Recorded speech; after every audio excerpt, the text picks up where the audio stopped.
안녕하세요. 대구부동산 스터디입니다. 주간 브리핑 5주차 시작해 보도록 하겠습니다. 자, 지난주에 요 4강이라고 보면 될 거예요. 4개가 하락률을 비슷하게 기록하고 있고요. 울산과 강주는 하락률이 조금 적은 상태를 유지하고 있습니다. 대구 하락률 1위 자리 다시 깨쳤습니다. 부산과 더불어 공동 1위예요. 가격 띄우기는 통하지 않는 모습. 규제 해제 이후에 거래량 띄우기는 통하는 모습. 네, 주간 브리핑 내용 통해서 함께 살펴보시겠습니다. 먼저 굉장히 보람된 일. 자, 부산 부동산 스터디에 글을 남겨주셨어요. 2020년, 21년, 22년 집값 어마무시하게 올랐어요. 부산 정말 살벌하게 올랐습니다. 2, 3년 동안 정말 일에 집중도 못할 만큼 굉장히 힘든 시기, 정말 무기력증에 빠질 만한 그런 시기, 무주택자들 굉장히 힘든 시기. 지금 하지만 다시 기회의 시기로 다가오고 있지만 언제를 기회로 잡을지 정말 많은 부분을 고려해야 되죠. 거래량도 생각해야 돼, 가격도 생각해야 돼, 생각할 부분들이 생각보다 굉장히 많습니다. 하지만 너무 많은 것을 생각하면 결정을 내릴 수가 없어요. 그래서 이분은 감당 가능한 가격으로 금매를 잡았다고 합니다. 힘들 때마다 제 영상을 보면서 좋은 기회가 올 거다라고 생각했었는데 이제는 그런 걱정들 다 내려놓으시는 단계로 가셨다고 합니다. 당분간 집값 생각 안 하고 일에 더 집중할 수 있게 된 모습. 그래서 저는 이야기합니다. 제 방송은 절대 다시 보지 마세요. 마음이 불편해질 수 있습니다. 기회를 잡으려고 하는 분 분명히 제 영상에서 필요한 부분만 캐치해가면 됩니다. 최대한 이 지역 방송을 거의 하루도 거르지 않고 매일같이 다뤄드리는 것 쉬운 일은 아니에요. 다만 거기에서 누군가는 뭔가를 얻어갈 수 있는 그런 시간이었으면 좋겠다. 무한정 떨어진다. 월배 아이파크 평균 7천만원 정도 호가가 올랐다고 하죠. 이게 호재가 될 수도 있고 호재가 아닐 수도 있다는 부분 제가 말씀을 드렸고요. 여기에 가격을 띄운다? 그러면 사람들 여기 외면할 거예요. 지금 거래량 일부 몇 건씩 나오고는 있어요. 근데 이게 엄청난 호재냐? 꼭 그렇지만은 않은 부분도 한번 생각해 볼 필요 있고요. 뭐 추격하는 추격식의 매수 방식 그렇게 하면 추천해 드릴 만한 상황은 아닙니다. 전체적으로 2차 아이파크 먼저 살펴보면 지금 여기 503세대 34평형 일단 흐름은 계속 내려가는 모양새에 완전 저가의 매물들 다 소진되지는 않은 상태. 일부 비싼 물건들 나오긴 해요. 학군, 학교, 중학교 이전 그 소식 이후로 호가 좀 올라가는 상태, 조금 올라가고 있는 모습으로 보여집니다. 1차, 아이파크 1차 한번 살펴보시면 한창 잘 나갈 때 6억 중후반까지 갔었던 것들이 지금 3억 중후반까지 가격이 내려와 있는 상태. 오를 때도 급격하게 올랐지만 내릴 때도 이거 경사는 이렇게 완만해 보이지만 이거 살벌하게 하락하는 거잖아요.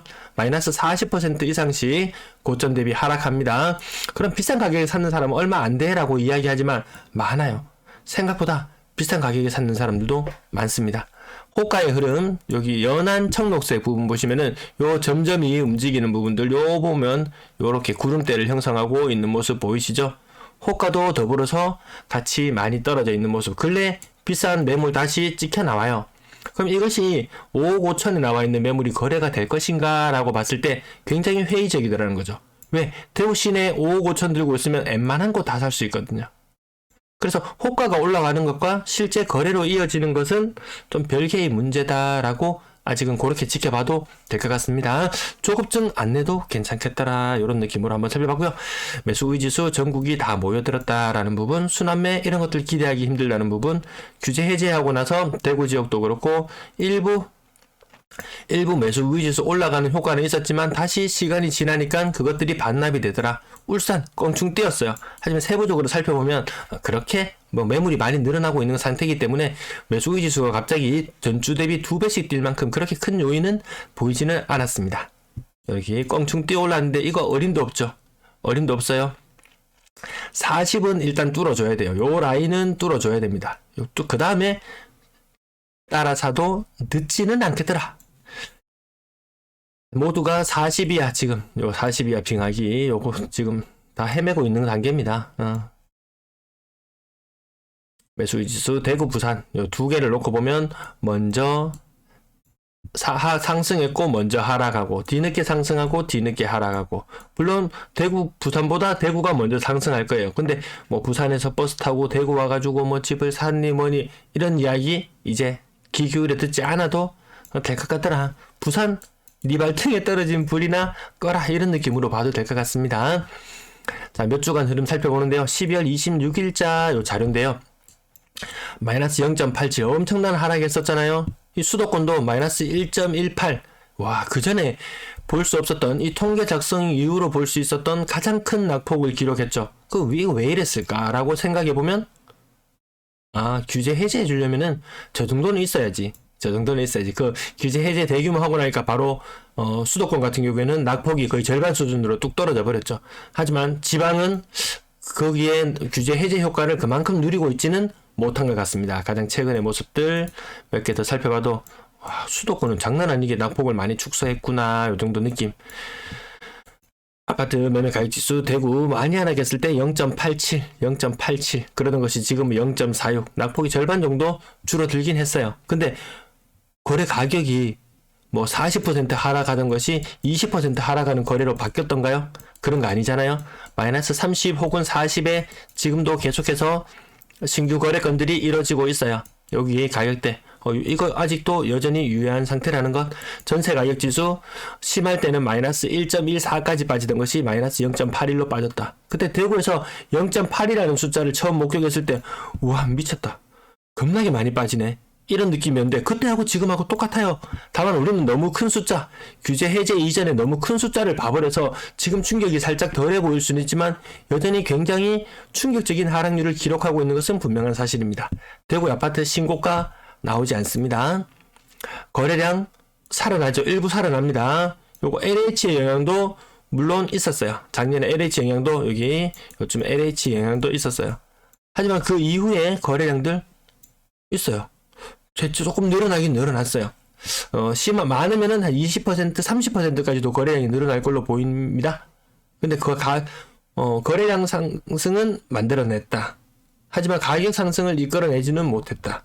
거래량 상승이라는 것이 빙하기, 제가 여기서 말씀드리는 빙하기 이 정도는 그래도 탈피해줘야지 하는 부분, 여기에는 여전히 턱없이 모자라는 거래량이더라. 대구는 거래량 지금도 빨간불 들어와 있어요. 12월달 잠깐 초록불 들어왔어요. 하지만 여전히 거래가 원활하지는 않은 상황. 대구는 계속 빨간불, 부산도 만만치 않게 빨간불이에요.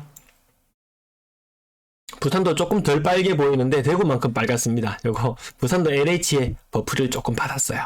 아마 인천이나 다른 지역들 세부적으로 살펴보지는 못했는데 다른 지역들도 작년 말에 분명히 LH가 개입했는 영향이 있을 거예요. 전세 거래량 지금 요거 다시 줄어드는 모양새.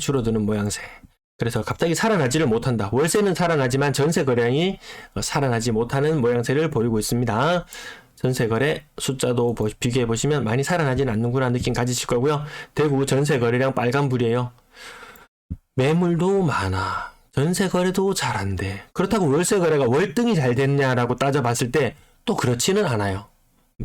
확실히 전국적으로 가장 침체되어 있는 분위기, 주간 실거래 지수 하락률 1위, 그게 괜히 그냥 그렇게 나오는 것이 아닌 것 같더라고요. 전세 거래량 줄어드는 흐름, 여기 빨간색 선, 대구의 빨간색 선을 보시면은 요런 흐름이에요. 지금 1월달, 2월달, 3월달까지 그나마 전세 거래량을 좀 소진시켜 줘야 되는데 이 시기가 지나고 나면 거래량이 또 많이 줄어드는 시기로 가거든요. 그래서 뭐 임대인들 같은 경우에는 뭐 이때 신학기 되고 하면은 또 뭐 많이 찾아오겠지라고 막연히 기다리는 것보다 가격으로 유혹하는 그런 모습도 필요하지 않을까. 내가 조금 손해 본다는 느낌이 들더라도 임차인을 먼저 일단 한번 잡아두면은 또 한 2년 세월은 혹은 길면 4년 세월은 잊고 지낼 수 있잖아요. 매매 거래량 대구 지금 매물입니다. 매물 설날 이후에 매물 회복했죠. 부산은 더 많이 회복했죠. 인천은 덜 회복했죠. 이 부산과 인천을 놓고 봤을 때 부산이 2의 도시의 느낌이 맞나라는 느낌이 들 정도. 인천이 오히려 더 활기가 있는 모습 느껴지실 거예요. 인구 천만으로 놓고 비교해 볼게요. 대구가 매물 1위, 대구 매물 1위 빨간색, 대구 매물 1위 다시 가파르게 증가하고 있는데 어떻게 될지는 좀 더 지켜봐야 되겠지만 다시 이 지금 하락세는 일단 진정되고 다시 뭔가 분위기는 지금 상승 쪽으로 약간 방향을 돌려잡은 것 같습니다. 전세 매물은 대구가 3위, 대구가 3위, 인구 1000만으로 놓고 비교해 보겠습니다. 먼저 부산하고 먼저 비교해 놓고 보면 부산 이거 빨리 늘어날 거예요. 부산 전세 매물이 제일 심하거든요. 근데 그것보다 대구도 빨리 소진이 안 되는구나. 지금 월세를 사람들이 더 선호하는 현상 때문에 전세 매물이 안 나올 수는 없죠. 여유가 있는 사람은 매매와 월세를 내놓을 거예요, 시장에. 여유가 없는 사람은 매매와 전세와 월세 아마 모두 다 내놓을 거예요. 그나마 월세를 내놓을 확률은 조금 더 적겠죠. 이게 그래서 여유 없는 사람들이 더 많이 고통받는 그런 시기인 것 같습니다. 전세 매물 1000만으로 놓고 비교해보면 지금 대구가 인천보다 단순 물량으로 봤을 때는 인천이 전세 매물이 2위지만 인구 1000만으로 한산해서 비교해봤을 때는 대구가 2위 자리를 차지했어요. 얼마 전까지 대구가 전세 매물 4위인 시절도 있었어요. 4위인 시절도 있었어요. 다시 2위로 올라왔어요. 아무튼 임대차 시장이건 무엇이건 워낙 많은 이 입주 물량에 대한 부담, 사고 싶은 사람도 야 40% 정도 떨어져서 야 이거 가격적으로는 매력이 있어 보이는데 야, 이게 끝난 게 아닌 것 같다라는 느낌으로 아마 바라보고 계신 것 같습니다. 네, 시청 감사합니다.